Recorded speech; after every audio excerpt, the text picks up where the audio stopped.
आए अली खाना काबा ये पुकारा मिलके लगाओ सभी हैदरी नारा. Assalamu alaikum. I'm the host for today's discussion. My name is Sayyid Ali. As for those who don't know me, I was acting as a moderator in our last meeting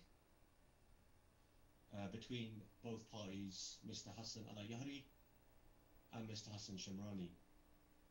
My role was primarily focused on having both parties to agree on a series of debates on matters of core issues that separate both factions from the Shias and the Umaris. We had made some progress in the last meeting, during which both parties agreed to debate namely two topics. Topic number one was on the Ismah of the AhlulBait Islam, according to verse 33. And topic number two, which was the Imamah of the first three, namely Abu Bakr, Omar, Othman, according to Qur'an and Sunnah. So the purpose of today's discussion is to give the viewers an insight as to why the debate did not take place. I have some questions to ask Mr. Sheikh Hassan al-Yahri. However, unfortunately, Mr. Hassan Shimrani will not be joining us, but I feel that I'm sure he will have responses to some of the things that will be brought up today, and he's more than welcome to give a reply back to them at a later time. So without further ado, I'd like to go to our guest, Sheikh Hassan al-Yahri. So before we begin, can you please give us insight to the background of the challenge and how long this has been going on for? Bismillah ar-Rahman ar-Rahim. As you're well aware, because you were involved since the beginning of this matter, and before I proceed, it's worth notifying the viewers that despite our numerous efforts, Hassan Shimrani has declined to debate after agreeing in the last meeting we had that we will have another meeting about the rules of the debate, and then the debates would occur. He has declined to engage in any debate, and he has informed us in no uncertain terms that he will not be debating us. And he might have his explanations and reasons for that purpose, and which I do not consider valid. With respect to your question, that what was the background? For a number of years, I have been engaged and defending Shia beliefs against the onslaught that we are seeing and observing in the Muslim world.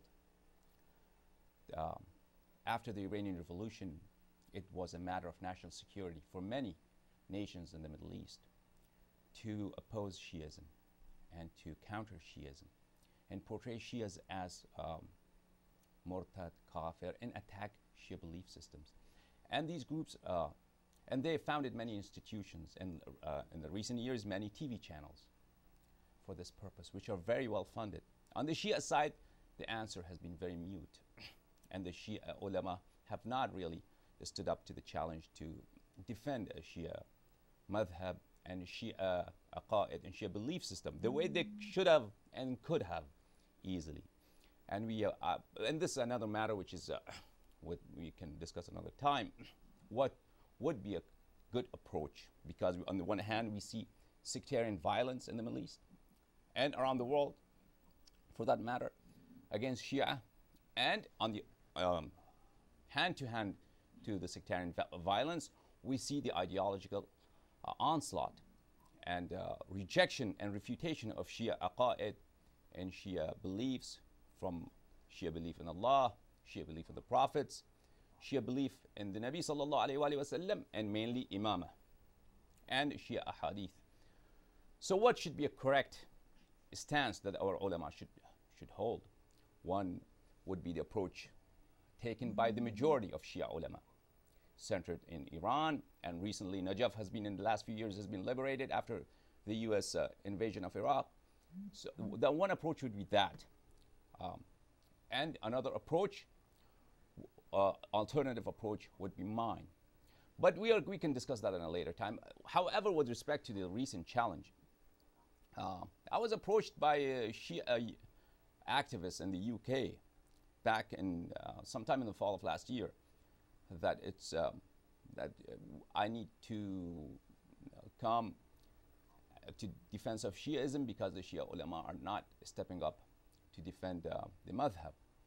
And I contacted several Omari scholars of the UK who were very vocal against Shiism and requested debates with them. I even called their live shows, their TV channels. Sometimes they wouldn't let me talk and they would cut me off. They would not even let me finish one sentence. And one time they said, okay, you come to the UK and then we'll debate you. So at that time, I said, fine, I will come to the UK because that's your only condition. Although all the time these TV channels, they do engage in debates via phone and via video stream. However, when I called them, they said, no, we will engage, we'll debate you, but first you have to come. I contacted them several times, wrote them emails. I relayed the message through video messages that I'm willing to come. Please, now let's open a dialogue, set up a schedule, and then I will come. At least I should know where I'm coming and how long I'm going to stay and what subjects we are going to debate. So I bring the relevant books with me. You don't expect me just to come to UK without knowing anything, having a schedule for debates. However, they never replied. So I contacted them repeatedly. They never replied. They wouldn't answer my phone calls. They wouldn't answer my emails. And it was very clear to me. It was the stance of the Omari ulama. Because they are very well connected. These centers that work against Shiaism, against Shias, they have a central nervous system where they are funded from. It's located somewhere in the Middle East, perhaps in Saudi Arabia. And they always, whether they're Arabic channels, whether they're Urdu channels, and whether they are Farsi channels or English channels, and different speakers who engage in speeches and tabligh and preaching against Shia, they also are connected to these centers. And they always have a well-coordinated approach against Shia. One of the well-coordinated approaches against Shia since many years has been not to debate the Shia in an organized debate, in a formal debate. Never engage in that. And because they know what the outcome will be. So many years ago, you would see many rooms in Pal Talk and debates, efforts for debates. And some of these debates would occur, like the debate that happened between Sheikh Othman al-Khamis and Sheikh Isam al-Imad, the Shia convert from Yemen, who was Salafi before, and then he became Shia. But for many years, debates have ceased to take place. Debates do not occur in formal fashion. In formal fashion, for instance, when I had my TV shows in Arabic and Farsi, I would get a lot of calls from the scholars. They would not be formal debates in terms that they would introduce themselves, that I'm a scholar so-and-so, and I would like to debate you under these terms. They would be mostly hit and run. They would pose 1 or 2, 3 questions, and then when it became hard for them to answer, it was their turn to answer, they would cut the line or hang up the phone or change the subject, use these tactics. So, except a few times that I had formal debates with these ulama, all my other debates were informal in the manner I explained. So, for a number of years, we see this stance from the Omari side that do not engage with Shia in formal debates. And they explain this to their own youth is because the Shia raise shubha. They raise doubts that are not good for our audience. And the real reason for this is that they cannot answer questions. It's, alhamdulillah, we follow a madhab, the path of AhlulBait, alaihimussalam, which is so illustrious, so luminous, so bright with the nur of Allah, with the light of AhlulBait, alaihimussalam, if correctly followed. and presented the way of AhlulBait alaihimussalam, presented the way AhlulBait alaihimussalam presented, not without adding our own blasphemies, our own ideas that are external to the message of AhlulBait alaihimussalam, but presented the way AhlulBait alaihimussalam had. AhlulBait alaihimussalam's position and relevance to the caliphs, and relevance to Qur'an, and relevance to the usurpation of Khilafah, and relevance to Sahaba, and all other issues. If we understand those positions and the sayings of Imamah alaihimussalam, and then present them to the best of our ability per Imamah alaihimussalam's directives, instructions, and teachings, then there is absolutely no way that in a fair debate where the Shia side is allowed to speak and present evidence, there is no way, especially the Omari school of thought, whether they're Salafi, Ash'ari, Sufi orders, it doesn't matter. There is no way that they could have any chance of persuading the audience that they might have some truth, and they may enjoy some haqq on their side. Therefore, the debates do not occur, formal debates. So I think it was your own suggestion that you suggested to me that because the Shia are not very active in the English language, I should come forward, and a number of other brothers also suggested, I should come forward and engage with debates with the preachers of the Salafis and Omaris in the UK. And that was the reason that my recent challenge was made addressing Muhammad Hijab and Sheikh Urduni, Abdul Rahman Hassan, and a couple of other fellows who still remain silent and pretend that I have not challenged them, and they have not responded to my challenge. And I know the reason very well. Anyways, I don't want to go, don't want to have this as a one-sided dialogue. Go ahead, please, if you have any questions. Of course, yeah, I mean, as you rightly said, I think one of the excuses that were used before in the past was that we want to debate you in person, and obviously once that was offered to them, that was, it was a complete U-turn. Yeah. I think with Mr. Hassan Shimrani himself, once he knew you were willing to come to the UK to debate him, he himself agreed that it wouldn't be problematic to have a Skype debate. So yeah, I mean, in terms of the conditions of the debate, it was also published on your Facebook page. You said that you would be lenient in your rules of debate. What did you mean by this? Because you are in the UK and you engage with them, tell me about what has been the response to my challenge that I articulated so clearly that I would accept the debates. And I'll answer your question in a moment before we move forward. What does hijab say now? Yeah, because sometimes you're in contact with them and you know more about them than I do. What does hijab say? Yeah, and the rest of the group, we know Shimrani accepted, came forward, and then he's now out again. But the rest of the group, what is their stance? What do they say? Well, I know people who personally made contact with them. Mm-hmm. Most activity was on social media. Mm-hmm. I've actually got screenshots to their conversations. Mm-hmm. Both Muhammad Hijab and I believe even Adnan Rashid accepted the challenge on the grounds that you give them a face-to-face debate. Obviously, once you offer that to them, yeah, there was complete silence. Mm-hmm.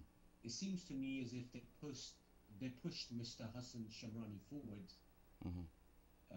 Because he was probably the more experienced one from them in terms of Shia Sunni polemical, issues. Okay. So they've taken a step back. They've pushed him forward, but unfortunately, it seems as if he didn't follow up to that challenge. He had his reasons, which I will obviously bring up today, and I'd like your responses on them as well. It was my impression that Hijab and Adnan Rashid are more senior when countering Shia than Shimrani, but you are saying that's not the case. No, that's not the case. Actually, Mr. Hassan Shimrani himself He's been very active over the last few years with some anti-Shia websites. Whether or not he actually runs them or he's behind the articles, that's a whole separate issue. But without doubt, I think this guy, he's far more experienced than Adnan Rashid and Muhammad Rajab. Yeah, It's just unfortunate that. Yeah, let me explain one thing, that I addressed my challenge to Muhammad Hijab and I named these people one by one, Hassan Shimrani and Adnan Rashid. But it doesn't mean that actually I would not engage in debates with other scholars of the opponent faction. In the English-speaking world, I do not know too many Salafi or non-Salafi scholars who preach against Shia or who are willing to debate Shias on the matters of Imamate or matters of dispute between us and them. If this message gets to any one of them and they are willing to debate, then I would be very happy and much obliged to debate with them if the opponent person is a scholar and has some level of knowledge to defend his madhab and is able to present some arguments against us. Sometimes I get challenges or answers to my challenge from people who are common people, street people, who are not learned in the sciences of religion, and they say, okay, I will debate you. But of course, I cannot take such invitations to debate seriously, or they accepting my invitation, my challenge seriously, because they do not represent anything. So, talking with them would be a waste of time for myself and for my audience. I will be much obliged once more if any person of the Omari faith wants to have some reservations about the Shia, if he has some level of knowledge, if he is an author, he is a speaker at a mosque, if he is a presenter at one of the TV shows, if he's a researcher who has published works, I'd be very much obliged to speak with him, debate with him, on either as a debate or as a discussion, not under the terms of debate, on subjects of dispute between our madhab and them. Now, you asked me a question about the debates. I forgot exactly what it was. Could you repeat it, please? It was the conditions. The conditions. Oh, the conditions. If we are going to have a formal debate, there are certain things that are necessary that I cannot compromise on. And there are certain things that would be good if we had them accepted by both sides. However, if the opponent side is not going to agree, then I would be willing to be lenient on those. One central thing is the topic of the debate.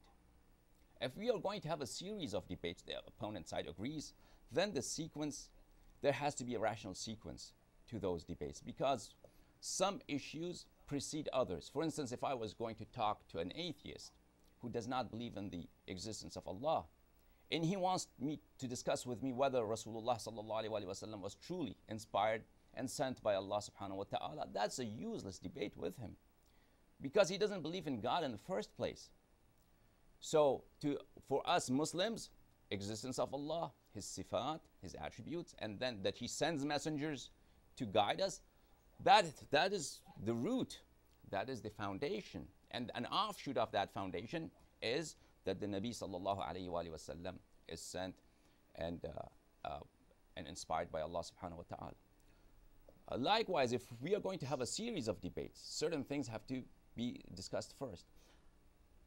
But if I can be lenient on this, if the opponent side won't agree to that.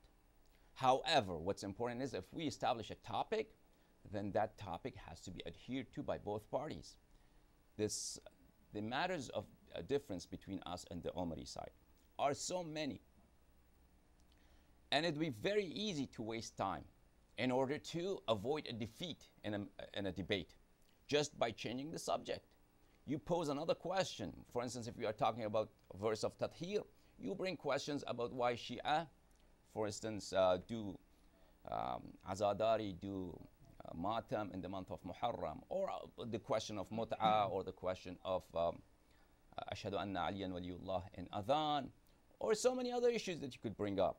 And of course, we Shia wouldn't mind answering those questions. However, when we have 4 hours or 2 sessions or 3 sessions devoted to one subject, it would take precious time out of that subject, and And then we will, once the subject is changed, then there is no way to tell when we are going to come back to the main subject of the debate. So that's one issue that's very important in any debate, to have one topic that's important, and then both sides agree that the questions and arguments and counter arguments would pertain and would be relevant to that topic.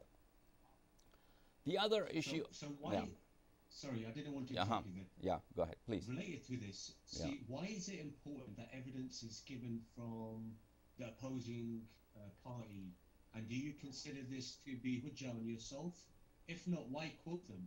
Yeah, that's so important, because if I'm talking to an atheist, obviously I cannot quote Qur'an to prove something to an atheist. Likewise, if a communist is debating me, he cannot quote Lenin or Mao Zedong in order to prove a point to me, because I do not agree to what Lenin or Mao stand for anyways.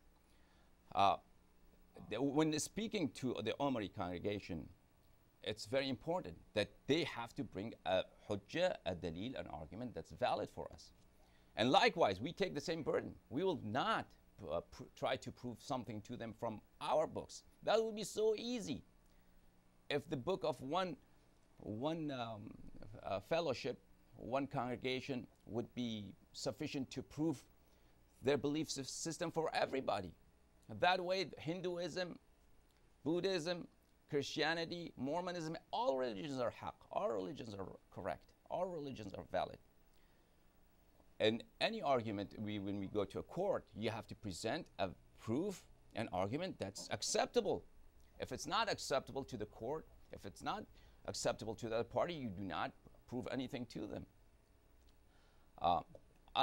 When we discuss with the Omaris, it's very important to know that this is a big obstacle for them. When they see this, they never engage in an argument with the Shia, unless the other party is very ignorant.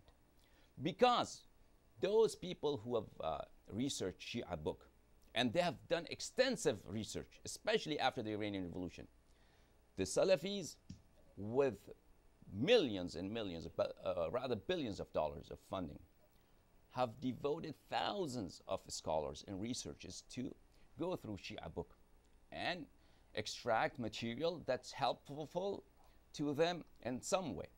So, and hundreds of books have been written, very well researched books against Shiism, especially in Arabic.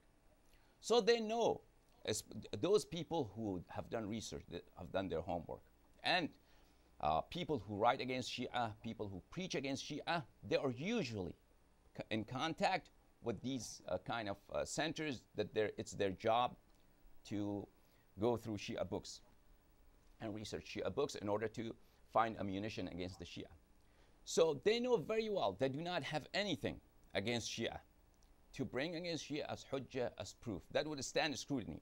They would be able to persuade a very simple person who doesn't know about religion much. For such a person, they could deceive him and present something from the Shia book that perhaps would aid the Omari position. However, there would be always some kind of trickery involved. They would hide some portion of a hadith. They would present something that's not a hadith. They would present something. Often it happens. For instance, Shaykh Sayyid al-Murtada in Kitab al-Shafi, he quotes Omari hadith, and then the Omari side brings, oh, Sayyid al-Murtada has narrated this hadith in his book. That's Sayyid al-Murtada narrates some things from the opponents in order to refute it, not that he agrees with it. So they hide that portion. And I don't want to interrupt you there. This is a very valid point which you make there. Yeah. I noticed this in your conditions as well. Yeah. Yeah. You know, why was it really imperative to show the books when having the dialogue? Yeah. Okay. This actually is related to what you actually saying now about how Shia ulama are misquoted at times. Yeah. Was this the reason why you put this in the conditions of the debate about showing the books? Yeah. I'll come to this point. To that, I'll come to this point. Let me add one more thing. So therefore, they absolutely have nothing against Shia. Whereas on the Shia side, we have so much. We have so many proofs. Almost anything that we believe in, we could prove it from the Omari books. because of so much contradiction in their books, because the truth cannot be hidden. That's the real reason. Because of the light of AhlulBait alaihimussalam and the nur of Allah subhanahu wa ta'ala cannot be hidden with the efforts of Omari scholars throughout ages to hide the truth. So we can easily defeat the Omari narration from their own books, and they cannot do the same. So this is a huge obstacle. However, just to as a footnote to what I said here, one more point, let me enunciate this. Now, for this very big problem, the books against Shia that are written by the Omaris, for instance, the famous book of Minhaj al-Sunnah, Minhaj al-Sunnah al-Nabawiyya sallallahu alayhi wa sallam, written by Ibn Taymiyyah al-Harrani, a very, very important book in the Omari theology that is written specifically to counter Shia arguments. Ibn Taymiyyah, time and again, he can never argue with Shia using something that is hujjah for the Shia. He never produces a hadith. He never produces a proof, an argument that would be from Shia book. He always, in order to prove something about Abu Bakr, about Omar, or about any other issue, he quotes his own books. And of course, he knows very well that his books are not hujjah for us. He knows that. But he doesn't have a choice.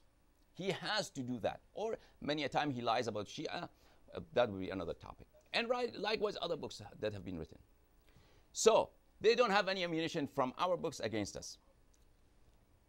With respect to, do they have the right? If someone say, okay, we use these ahadith against you because you have censored your books or whatever excuse they may come up with, I would be willing even to compromise on this condition, that they can use their books as hujjah against us, provided that first we discuss their books. First discuss their books, because one important thing, what happened in the history of narration of hadith during the first century, during the lives of the caliphs, and then during the lives of Bani Umayyah, and second century, the first decade was 2 decades was half and half with the rule of Bani Umayyah and Bani Abbas, and then the rule of Bani Abbas, and then third century rule of Bani Abbas. What happened to the hadith? Who were these narrators? Who were these authors? And the like Bukhari and Muslim, they were narrated from their shuyukh narrates from their shuyukh. What happened during the lifetime of the caliphs to hadith? What happened afterwards during the lifetime of Muawiyah, and then the Bani Marwan, the caliphs from Bani Umayyah branch of Bani Marwan, and then Bani Abbas? So they would, if we study that, then we would know very much and very well that Sunni hadith, Omari hadith, is not reliable in any way, and it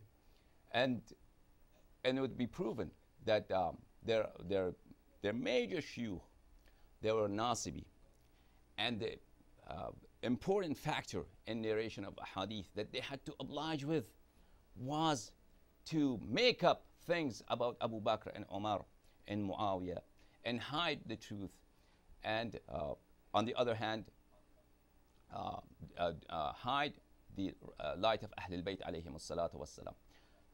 There was a period in the history of the Omari hadith of burning books. That major shuyukh of Bukhari, the narrators that Bukhari never saw, but he narrates on their authority, they used to burn books of their own teachers. Why? And they give the reasons, because these books contained hadith about Sahaba. Now they do not tell us exactly what were in these books about Sahaba that they had to burn. But we can guess and surmise what they would have been. It was very easy. Why? The teachers, 2 generations before Bukhari, people who were very credible, they wrote things that the following generation had to burn. What were they? They were not, because the authors, they were not bad people. So there were things about Sahaba that they had to hide. And then the influence of Bani Umayyah. And most of these scholars, if not all of them, they were given stipends. They were given monthly salary from the treasury of Bani Umayyah. And Bani Umayyah would bring these scholars and make them curse and revile Amirul Mu'mineen alayhi salatu wassalam. That was their condition. So, and so many of these scholars were beaten, so many scholars were exiled, and some of them were not because they agreed to that matter. And so when a hadith go through such a filter for such a long period, decades and decades and decades, so many things are lost, many things are fabricated, and that could be very easily proven from their own books, the reliability of their hadith. And anyway, so it's very obvious the condition that as we take this burden on our shoulders, that we will prove anything, any subject that we take on as the topic of the debate, we will prove it from their books. Likewise, they have to take this burden on their shoulder to prove it to us from our books, because we do not consider their books as valid. And the hadith is not valid for, and this is very obvious. However, we are even ready to accede to this and compromise on this principle, accept their hadith as hujjah on us, provided that first we discuss Shia hadith and their hadith. The method the Shia hadith were collected and the method that their hadith were collected, I'm ready to defend my side if they are able to defend their side, and then we will see who is Ahlul Sunnah. Sunnah means hadith. So in terms of method, you mentioned method there. How would you have used that? I mean, what method would you have used to determine the reliability of these traditions as well? Would you have just quoted any reference from their books, or would you have used the same principle in order to determine the reliability? The principles of ilm al-isnad, ilm al-jarh wa ta'dil, none of them are dictated by the Nabi sallallahu alayhi wa sallam or by the Noble Qur'an, except there's one verse in the Noble Qur'an, إِذَا جَاءَكُمْ فَاسِقٌ بِنَبَإٍ فَتَبَيَّنُوا. When a corrupt person comes to you, فَتَبَيَّنُوا, do some research. And this was not about hadith. This verse was not revealed about the hadith. This verse was revealed about one Sahabi who reported that certain members of the tribe, they beat me up and they refused to give me zakat. So even that verse is not about hadith. Therefore, all these complex rules of isnad that they have, and of course, if I take on the challenge that I will prove my point from their books, I will, according to I'll play by their rules. I'll prove this hadith is sahih per their own ulama's standards and rules that they have established for the validation and authentication of a hadith. Nonetheless, what is very important, that none of these rules, what is hadith mursal of hujjah or not hujjah? Well, as a person who is majhul, how do we determine whether his hadith is sahih or not sahih? A person who has been accused of tadlis, on what conditions we will accept his hadith as sahih? None of these rules, very complex rules, very contradictory rules. And let me tell you this thing, these rules are so contradictory that any hadith that is given at any time, an Omari scholar, researcher, if his ta'assub, his bias would dictate him to weaken the hadith, he has certain rules that he can apply. This is done commonly. Same chain of narration, one hadith would be considered weak, one hadith would be considered sahih, because they apply different rules, contradictory rules. If they want to weaken this hadith, they will apply the rules that will weaken this hadith. And they will forget all about the other rules that were applicable here and make this hadith sahih. And if they want to make this hadith weak, valid, they will forget all the other rules that would be applicable here and make this hadith weak. And apply only those rules that will make this hadith sahih. And this is commonly done, especially in the books of the Salafis, like Al-Albani. And many scholars have written books on this matter, that how they make the tashih, validation of a hadith, and invalidation of a hadith, per their whim, per their bias, according to their own prejudged positions, predetermined positions. So if the burden of proof was on me in order to prove the various things, I would have played by the same rules. I'd prove a sihhat of hadith from their own books, and if they had objections, I will respond to their objections. And I would never expect them to accept the hadith that I have provided them as sahih unless I prove it to be sahih. Now I come to your question why it's important to show books. Because we do not trust them. And it is very, very, because I know they don't have anything against the Shia. Because it's my job. I have done this for many years. And I know that they do not have anything against the Shia, neither from Qur'an nor from Shia hadith.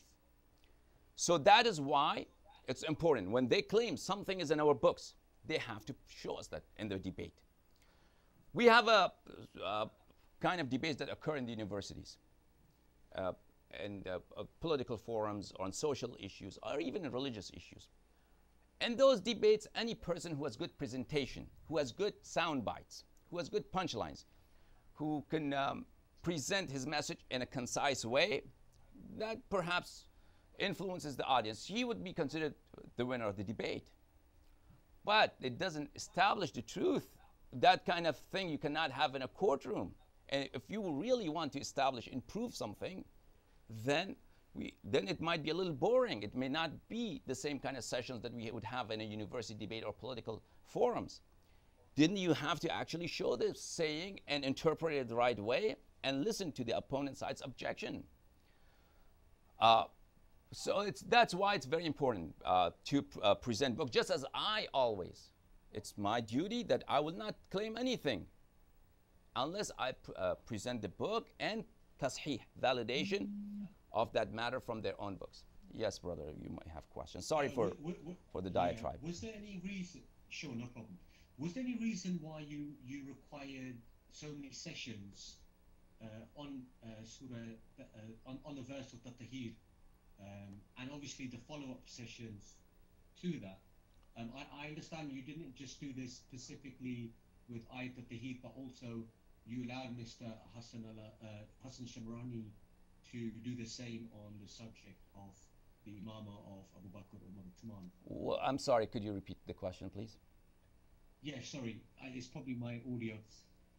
Was there any reasons why you requested several sessions on the verse of Tahir, including the follow-up rebuttals to that?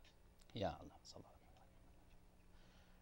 What we suggested, he agreed on that meeting we had. I said 4 sessions we'll have on the verse of Tahir. So he agreed to that, and he understood what my position was. First of all, let me say that the issue of Imamah of AhlulBait alaihimussalam has so many proofs. Hadith al-Thaqalain, Hadith al-Ghadir, Hadith al-Manzila, Ayat of Tathir, Ayat of Wilaya, and many other verses and hadith from their own books. And we can do that. Why do we need more time to prove these things? Because there's so much, as we say in Arabic, qil and qal, because there's so much counter arguments that have to be responded to, and they have to be responded correctly and validly. It takes time to read a hadith. If I want to read a hadith to you and present the book and show the book and read the hadith line by line and then translate it and then prove its validity, that takes some time. That takes probably 10 minutes. That would take, at least 7 minutes would take to present one hadith that's 3-4 lines long. To show the book, read the hadith, and translate it. And then explain how it's relevant to my argument. And obviously, the opponent side will have questions about that. He would say this hadith is not correct, it's rejected, this hadith contradicts the other hadith, or I cannot imagine all scenarios, but the opponent side would have counter arguments. So I would have to have reply to that and respond to that. That's why we need several sessions. And a lot of time, the opponent side would use questions and bring up arguments just to waste time, because the burden of proof is on me. And if I do not, because he wasted time, he brought up subjects or topics or questions that take time, but to answer, but are not, but do not really refute my argument. Still, my time would be wasted, and I would not be able to get to the bottom line of my objective. Especially with Ayat of Tathir. Ayat of Tathir, because the Omari side, they don't have any hadith which say that this verse was revealed about Azwaj. Their only argument is that look at the previous verse. Look at the verse after that. Look at the same verse that towards the end of it, towards the beginning of it. The sequence of the verses, they show that the address is made to the wives of the Nabi sallallahu alaihi wasallam. Then wives are definitely part of AhlulBait alaihimussalam, especially Ayatul Tathir is an address to Azwaj. Now, perhaps Amirul Mu'mineen alayhi salam, Zahra salamullah alayha, Imam Hassan alayhi salam, Imam Hussein alayhi salam, perhaps they are also included. But Azwaj are definitely included because the verses are addressed to them. So, at first stage, we have to refute this and explain to them that the Qur'an has not been compiled on the order, on the sequence of revelation. The same sequence that Qur'an was revealed during the 23 years of the life of the Nabi sallallahu alaihi wasallam when he was receiving verses of Qur'an from Allah subhanahu wa ta'ala. Qur'an has been arranged in a different order. Now this order is from the Nabi sallallahu alaihi wasallam or from Sahaba. That's another question. One thing is agreed upon, that this tartib, this order of the verses that we have is not the order of revelation. Many surahs are Madani, contain many Makki verses and vice versa. And we do not have any hadith that Ayat al-Tathir was revealed together with the preceding verses or the following verses. Dozens of hadith from several Sahaba, all of them enunciate that the verse of Tathir was revealed as an independent verse. إِنَّمَا يُرِيدُ اللَّهُ لِيُذْهِبَ عَنْكُمُ الرِّجْسَ أَهْلَ الْبَيْتِ وَيُطَهِّرَكُمْ تَطْهِيرًا اللهم صل على محمد وعلى محمد. Independently with respect to the AhlulBait alaihimussalatu wassalam, and not about the Azwaj of the Nabi sallallahu alaihi wasallam. And to prove this, of course, he will argue about things, and you bring up matters that this would take time. That's why I needed several sessions in order to make these points and then also prove who are AhlulBait alaihimussalatu wassalam, why wives are not part of AhlulBait alaihimussalatu wassalam. What does Allah mean by AhlulBait? When he says AhlulBait, what does it mean? Family? Or does it mean the house of wilayah, house of nubuwwah, house of imamah? What does it mean, this house, AhlulBait, the people of the house? Which house? Is it a literal house, a room, a residence? Then wives are, of course, wives live there. That's the purpose of Qur'an, or it's another meaning to this AhlulBait. This takes time, and I have to prove this from their books. Just like you go to a courtroom, there's no limitation to the time you can take to present your arguments, as long as you have relevant arguments. Even if it's a trivial matter, if it's about somebody robbed somebody, it may take several days, several hours of courtroom deliberation. Likewise, if we are really trying to prove something to this debate, which would be a courtroom and the judges would be our audience, then there have to be sufficient time for both parties to present their cases. If you do not give me enough time to present my case, then I will not agree to that debate, because I know that will be unfair to me, unfair to my madhab, and unfair to the audience, who would be deprived, who would be deceived that something is not provable from Qur'an and Sunnah, while it is provable. It just needs a little more time in order to present all the evidence. Yes, brother. Yeah, so I mean, I'm disappointed, and I'm sure there's many others, that this debate never happened. Obviously, the opportunity is still there.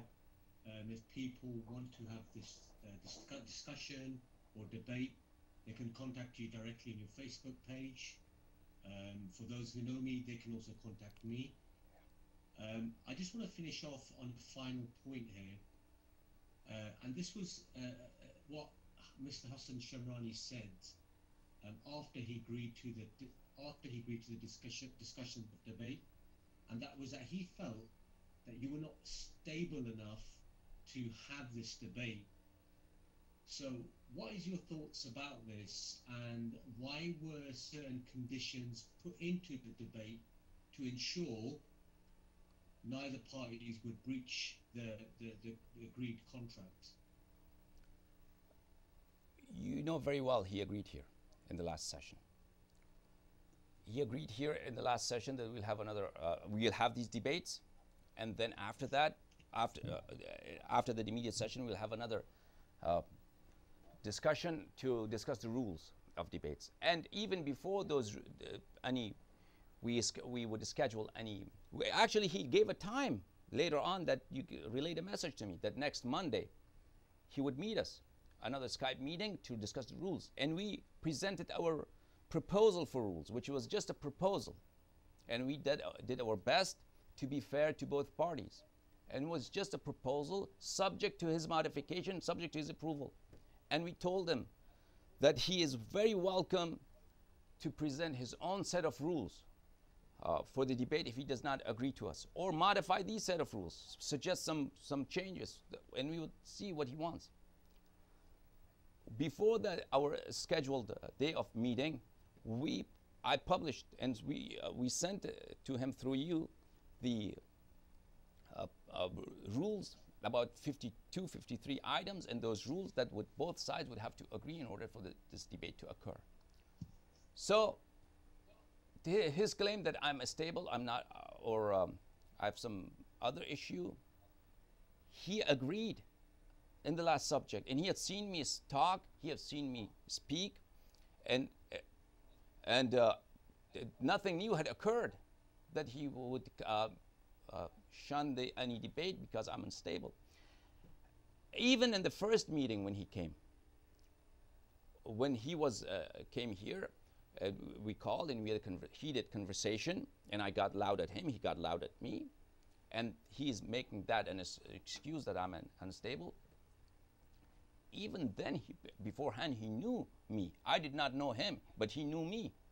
He had seen my TV shows, he had seen my clips on YouTube, and he himself said he worked for Refusal TV, or Refusal TV, yeah. And Refusal TV for many years, they would take away my speeches, make it a small clip, and put a face of a dog on my face or besides me, and add some barking sound to it, and present my clips in that way, in their intervals, for many, many years, back in 2012, 2011, 2013. And probably he himself prepared some of those clips. So he's somebody who knew me. It's not that I came out of nowhere. The way I talked, the way I engaged in discussions, he knew that. So he accepted the challenge. And when he called, I asked him how many, and that aggravated me. One of the things that aggravated me in that discussion was that I was constantly asking him that you are saying that you have accepted the challenge. How many debates you want to have? He wouldn't answer that question. So he was not serious from the beginning. He had heard that, okay, Allah Yari wants to prove the name of the 12 Imams from Qur'an. I'm going to get him on this one, for sure. So he came here and called for that, and then when I asked him if you accept debates, how many debates you want to have, he wouldn't answer that, and he would constantly interrupt me. So this matter that I'm unstable, this is just an excuse not to engage in debates, and the real reason is obvious. The real reason, the Omari audience, simple people may not know. It may not be clear to them. But people who engage in research against Shiism, like Hassan Shimrani, like Adnan Rashid, and especially their teachers, the more senior scholars who live in Saudi Arabia, who live in Qatar, who live in UAE, who write books against Shia, and these guys, they translate their works into English, those people know very well that they cannot engage in a debate with Shia, because Shia has so much ammunition against them, and they do not have anything against Shia. The real reason is that, and the other thing is just made up story. Okay, thank you very much for your time today. I'm not going to ask you any more questions. If there's anything else, I will let you know. Let me add something. Sure, go ahead. About the question of getting loud in the first debate, in the first discussion. First of all, there was no mutual agreement. There were no rules for it. It was just a call that I made to him, because he said he had accepted my challenge. So there was no question that of any rules for this discussion. that I would not interrupt him or he would not interrupt me, or we would, or which kind of a discussion we would have. There were no set rules for that. So there is no breach or violation that he could claim on my side. Second, I was right to be aggravated at him for a number of reasons. One, he insulted Imamah alaihimussalam. He said something that was an insult to the Imamah alaihimussalam, and I have a right to be aggravated for that reason. Second, he was interrupting me. He claims that he was as a symbol of civility and politeness, while the truth is, just as I was loud at him, he was also loud at me, and he was interrupting me time and again. Third, which was aggravating to me, was he would not answer the question. He says that I've agreed to debate you, to accept your challenge. What is my challenge? My challenge is to have a series of debates. I ask him in simple English, how many debates you would like to have? On which topics? He wouldn't answer. He would say anything except answering this. And that was the reason we were having the discussion to formalize that he accepted the challenge. So those were the reasons that I had aggravated me, and I raised my voice at him. Let me present to you something from their books, brother, if you don't mind. Sure, I'll make this the last point, and then inshallah we'll conclude for today. Okay. This is Muslim, as you may see on your screen. Sahih Muslim is translated into English by Nasiruddin al-Khattab. And this is volume number 6 of this book. Let me go to page 460 to a certain passage here that he accuses me of not being civil and polite and therefore not worthy of discussion. Well, if I was not worthy of discussion, then you should not have agreed.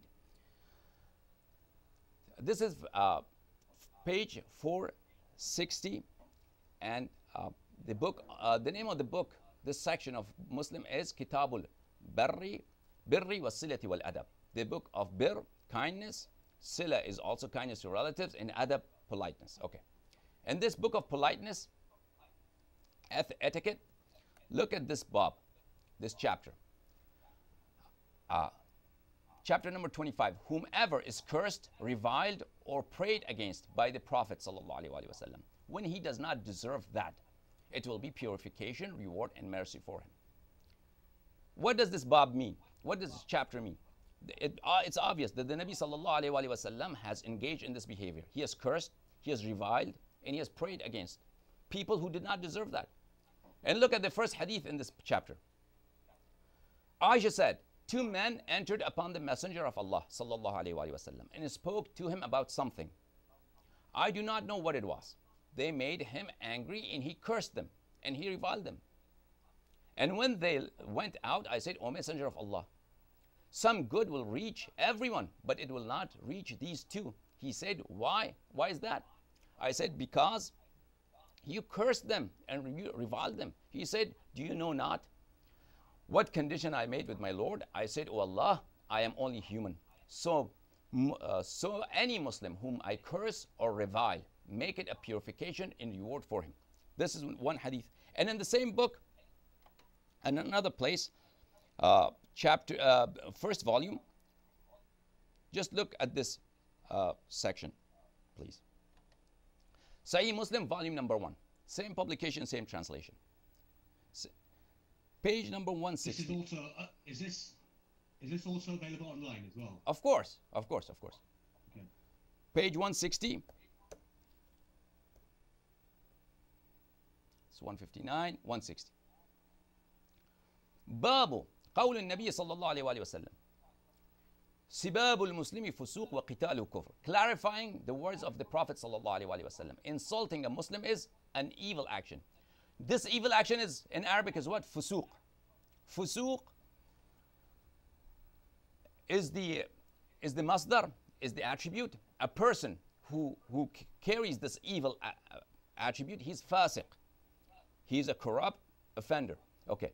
Insulting a Muslim is an evil action, and fighting him is disbelief, kufr. It was narrated that Abdullah ibn Mas'ud said that the Messenger of Allah sallallahu alaihi wasallam said, insulting a Muslim is an action, is an evil action. So, fusuq. Can you, Brother Ali, can you put 2 and 2 together for me?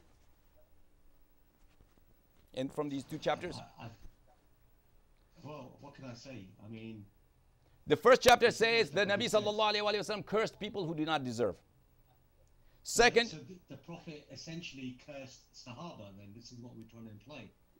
Not only that, the Nabi sallallahu alaihi wasallam cursed Sahaba. Sahaba's level is higher than Muslims, obviously. But even cursing any Muslim, even who is not a Sahaba, is fusuq. If you do it, you would be fasiq. So therefore, the Nabi sallallahu alaihi wasallam is what?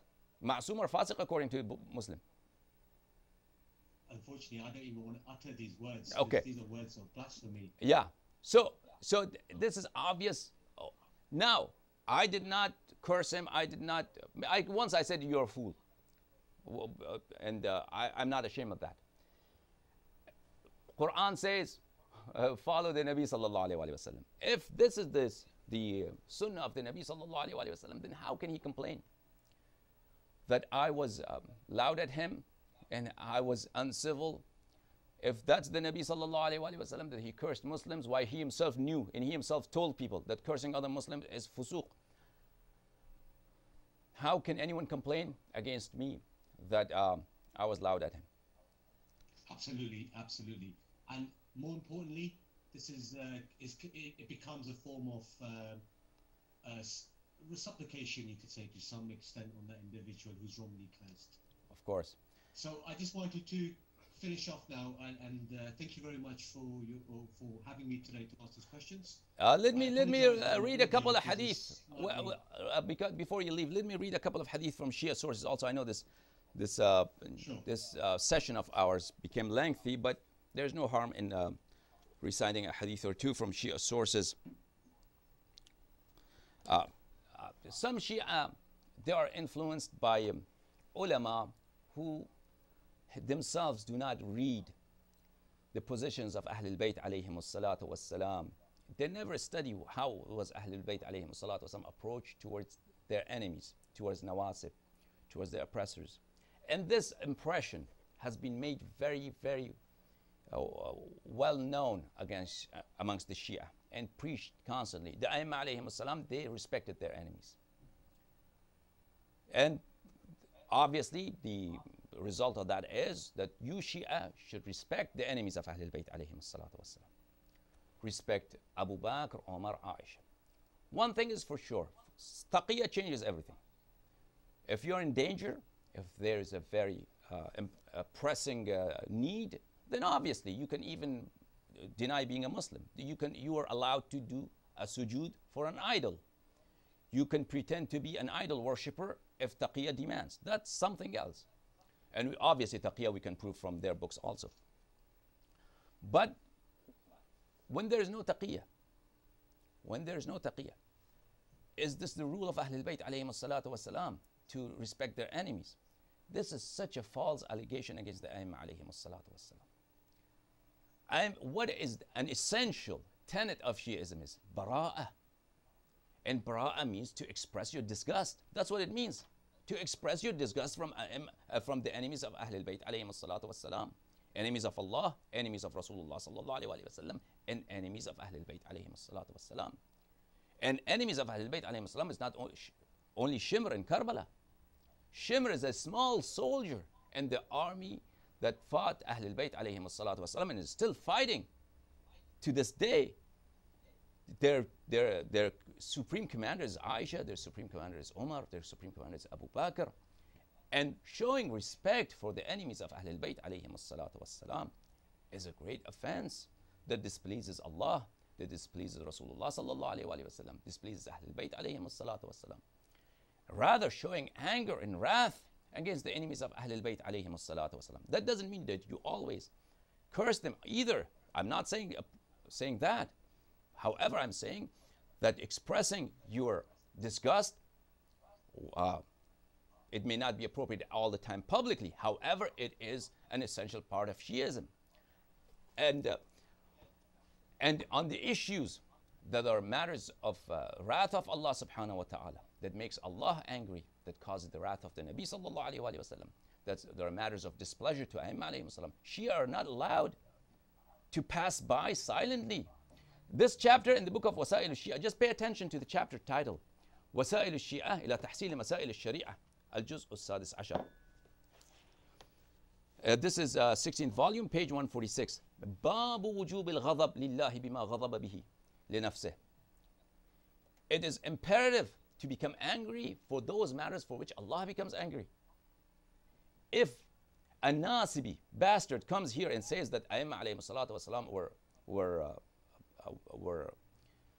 not really imams and the Shias made this up, this angers Allah subhanahu wa ta'ala. A Shia is right to be angry at such a time and express his anger. Now, of course, scholars who come from Qom, scholars who come from so-called Omar Mustafa University in Qom, sallallahu alayhi wa sallam, which I would like to call Omar University, they would tell you otherwise. They've never heard these ahadith in their lifetimes, nor their teachers have ever read this ahadith.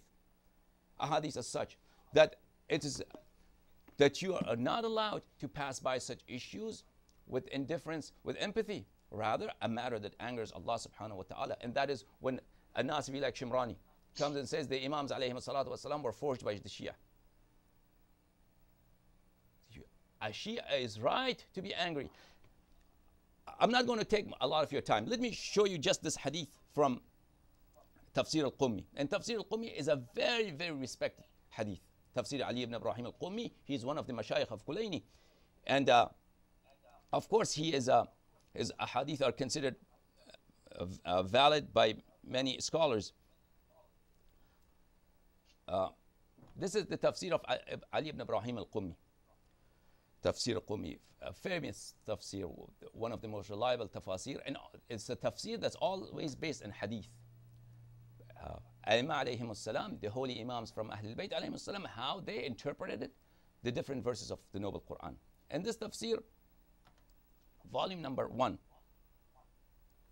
Let me take you to page 189, an incident that happened at the time of Uthman between Abu Dhar and Uthman. You know Abu Dhar. Abu Dhar was one of the cherished and very respected ashab of our Nabi sallallahu alayhi wa sallam, and a very respected and venerated companion of Amirul Mu'mineen alayhi salatu wasalam, and a very staunch defender of Imamah of AhlulBait alaihimussalatu wassalam at very hard times. And Abu Dhar, salamullahi alayhi, in those times when everybody abandoned AhlulBait alaihimussalam, Abu Dhar stood by Amirul Mu'mineen alayhi salam. Salamullahi ala Abu Dhar. Such a loyal and believing Shia of Amirul Mu'mineen alayhi salatu wassalam. He went to Uthman.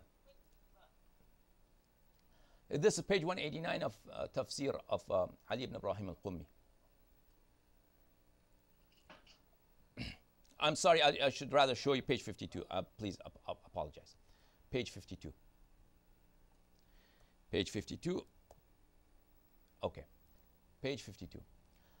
There was a conversation that happened at the court of Uthman. Uthman was distributing the treasury to his relatives, to his people of tribesmen, giving them. Abu Dhar, rahimahullah, wa radiyallahu anhu, was upset at this matter. He became angry. He said, why Abu Dhar, the story is long. Why, Uthman, you're doing this? You're not allowed to do this. This has to be distributed equally amongst all Muslims. Abu Dhar, Uthman turned to his mufti, the person who was giving fatwa for him, Ka'ab al-Ahbar. Ka'ab al-Ahbar was a Jewish person. His name is Ka'ab al-Himyari. He's from Yemen. He was a Jewish scholar, a Jewish rabbi. He became Muslim at the time of Omar. Omar made him a mufti and a teacher of Sahaba. And this is one of the tragedies of Islam. In Omari books, you see Sahaba who have seen the Prophet, the Nabi sallallahu alayhi wa sallam, such as Abu Huraira, such as Ibn Abbas, such as Omar, asking questions from who? From a Jewish scholar. And they have narrated these ahadith in their books, Ka'ab al-Ahbar. Because Omar was very impressed by his knowledge, because this person knew so much about the Anbiya alayhimussalam from Torah. So Omar appointed him as a teacher in Medina, and Sahaba were learning, instead of learning from Amirul Mu'mineen alayhi salam, Ana Madinatul Ilmi wa Aliyun Babuha, Salamullah alayhi. They were learning from him. At any rate, at the time of Uthman, he was also his mufti. He was at his court. So Uthman asked Ka'b al-Ahbar. Ka'b al-Ahbar. This is also present in Umari books, Musnad Ahmad ibn Hanbal, and many other books. This incident. What do you say? What can I do with this treasury? Ka'b al-Ahbar said, you can do whatever you want. You are the Khalifa. You are Wali al-Amr. You can do whatever you want. At this, Abu Dhar was agitated. Abu Dhar did this. Look. فرفع أبو ذر عصاه فضرب بها رأس كعب ثم قال له. Abu Dhar became angry. Abu Dhar had a walking stick in his hand. Abu Dhar rahimahullah raised his walking stick فضرب بها. Then he hit with his walking stick the head of Ka'b al-Ahbar. He hit it on his head. ثم قال له يا ابن اليهودية الكافرة. Oh, son of a Jewish kafir woman. And you know, when you, at that time, and in many Muslim countries, even today, when you say Yahudi to a person, it's a curse word. It's not like the West, the United States, or England. When we say he is Jewish, it's not considered offensive. This was offensive, this was an insult, and he called him Yabna al-Yahudiyyat al-Kafir, son of a woman who was Jewish and who was kafir. Why? How? Since when you are teaching us our religion? And then the discussion continued, and Uthman exiled Abu Dhar from the mosque. Not only from the mosque, rather from Medina. When Uthman exiled Abu Dhar rahimahullah from Medina, Amirul Mu'mineen alayhi salam, Imam Hassan alayhi salam, Imam Hussein alayhi salam, and Ammar, they accompanied Abu Dhar at his exit, at the time of his exile. Uthman had ordered that nobody is going to accompany him, escort Abu Dhar while he's getting out of Medina. He should get out in a very dishonorable way. Amirul Mu'mineen alayhi salatu wasalam did not pay attention. He with his sons and Ammar, they came. And at that time, there was a conversation between Amirul Mu'mineen alayhi salatu wasalam and Abu Dhar. Let me narrate that conversation to you. And you would know, because Abu Dhar, what he did was very, very, very drastic. He took a stick and he hit Ka'b al-Ahbar's head. And Ka'b al-Ahbar, Uthman paid him money to Ka'b al-Ahbar because his head was hurt. And then he called him Yahudi al-Kafira. This is Al-Rawda min al-Kafi, the 8th volume of Kafi, published by Dar al-Kutub al-Islamiyya in Tehran. The last volume of Kafi. Page number 206. Hadith number 251. لما سير عثمان أبا ذر إلى الربذة. When Uthman exiled Abu Dhar radiallahu anhu to the region of Rabadha, شيعه أمير المؤمنين عليه السلام وعقيل والحسن والحسين عليهmussalam وعمار بن ياسر رضي الله عنه.